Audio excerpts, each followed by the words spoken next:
குருவுடைய பாட்டு இருக்கு இல்லையா? ஆமாம் ஆமாம். அதில் எனக்கு ரொம்ப பிடிச்ச பாட்டு வந்து இந்த வச்சிருக்கீங்களா? காணிப்பாடம் பாட்டில்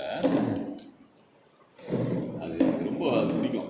நீங்கள் பண்ணது வந்து அருமையான பாட்டு. ஒன்றே தெய்வம் நீயே பகவான். ஒன்றே தெய்வம் நீயே. இப்போ ஒன்றே தெய்வம் நீயே பகவான் அதை படிங்க. ஆமாம், அது ரொம்ப பிடிக்கும். அது நீங்கள் இப்போ படிக்கணும். सद्गुरुनाथ महाराज की जय। ஒன்றே தெய்வம் நீயே பகவான் அபயம் தருவாய் குருநாதா. ஒன்றே தெய்வம் நீயே பகவான் அபயம் தருவாய் குருநாதா.